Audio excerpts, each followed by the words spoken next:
देख भाई आज डुबन सभा को आसी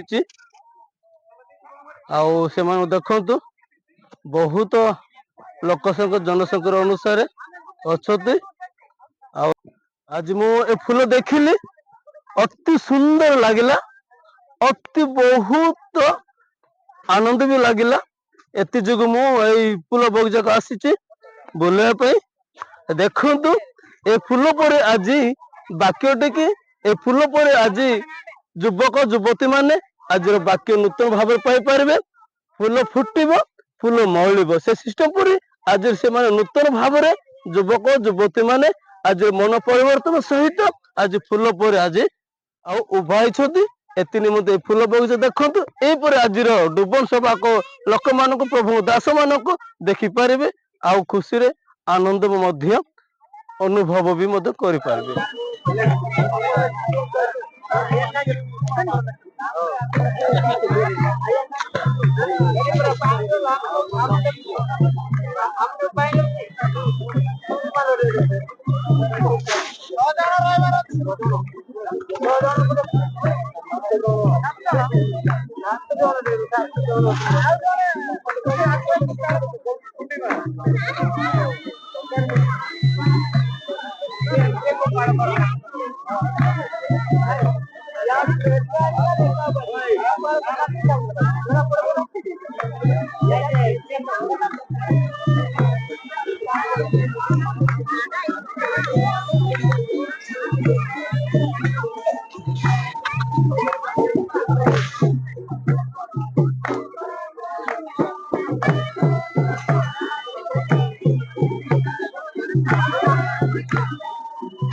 ଆଜି ସେ ପବିତ୍ର ଦିନ ଆଉ ଯୁବା ଯୁବତୀ ମାନଙ୍କ ଦୁବନର ଦିନ ଆଉ ପ୍ରତ୍ୟେକ ଯୁବା ଯୁବତୀ ମାନେ ଆଜି ପରିବର୍ତ୍ତନର ସହିତ ଜୀବନ ହଉଛନ୍ତି ଏଥି ନିମନ୍ତେ ଆଉ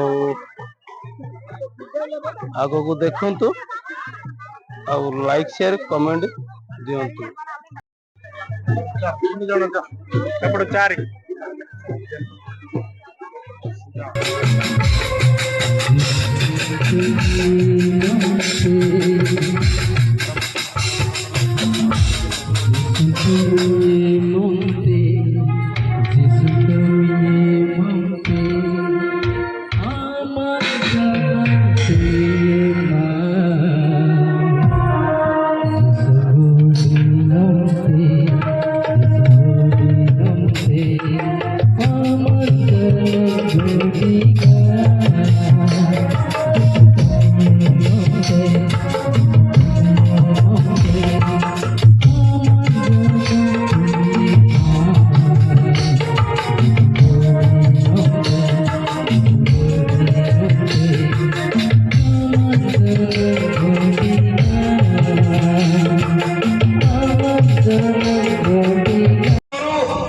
ନିଶ୍ଚିତ ଭାବରେ ଜଳରେ ସମ୍ପୂର୍ଣ୍ଣ ଭାବରେ ବୁଡ଼ି ବାପ୍ତିସ୍ମ ନେବାର ଆବଶ୍ୟକତା ରହିଛି।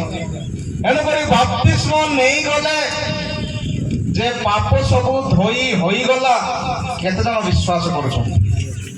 ନୂଆରେ ଡୁବନ ନେବା ଲୋକ ବାପ୍ତିସ୍ମ ନେଲା ପରେ ପାପ ମୋର ପଳେଇଲା ପାଣିରେ ବୋଲି କେତେ ଜଣ ବିଶ୍ୱାସ କରୁଛନ୍ତି? କେତେ ଜଣ ବିଶ୍ୱାସ କରନ୍ତି ବାପ୍ତିସ୍ମ ନେଲି ଏଥର ସ୍ୱର୍ଗ ପଳେଇବି?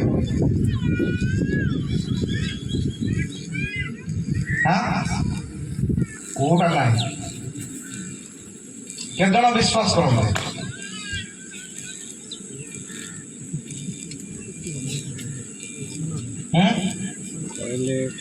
ବାପ୍ତିସ୍ମ ନେଲି ଏବେ ମୁଁ ସ୍ୱର୍ଗ ଯିବା ପାଇଁ ମୋର ଟିକେଟ କଣ ଦରକାର? କୋଉ ଟଙ୍କା? ଟଙ୍କା, ଡଲାର, ପାଉଣ୍ଡ ଆଉ କଣ? ହାଲେଲୁୟା! ବିଶ୍ୱାସର ଆବଶ୍ୟକ। ଆମେ ଜୋରରେ କରତାଳି ଦେବା।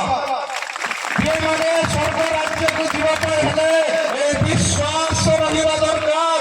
ବିଶ୍ୱାସ ବିନା ଆମମାନେ ସ୍ୱର୍ଗ ରାଜ୍ୟ ଯାଇପାରିବା ନାହିଁ। ଏଣୁ ବିଶେଷ କରି ଆମମାନେ ବିଶ୍ୱାସର ସହିତ ରହିବା ଆବଶ୍ୟକ। ଜଣେ ଡୁବନ ହେଇଗଲା ମୁଁ ସ୍ୱର୍ଗ ଯିବି ହେବ ନା। ତାର ବିଶ୍ୱାସ କେତେ ଅଛି ପ୍ରଭୁ ଦେଖନ୍ତି। ସେ କିପରି ବିଶ୍ୱାସ କରୁଛି ପ୍ରଭୁ ଦେଖନ୍ତି। ଏଣୁକରି ଆମମାନଙ୍କର ବିଶ୍ୱାସ କି ପ୍ରକାର ଅଛି। ଏଣୁ ବିଶେଷ ଭାବରେ ଯେତେବେଳେ ଯଦି ଆମମାନେ ଦେଖିବା କେତେ ଜଣ ବାପ୍ତିସ୍ମ ହେଲା କି? 80 ଜଣ। ବାଇବେଲରେ ପ୍ରଥମ ଥର ବାପ୍ତିସ୍ମର ପ୍ରତିଛବି ଦିଆଯାଇଥିଲା। କେତେ ଜଣ? କାହାକୁ?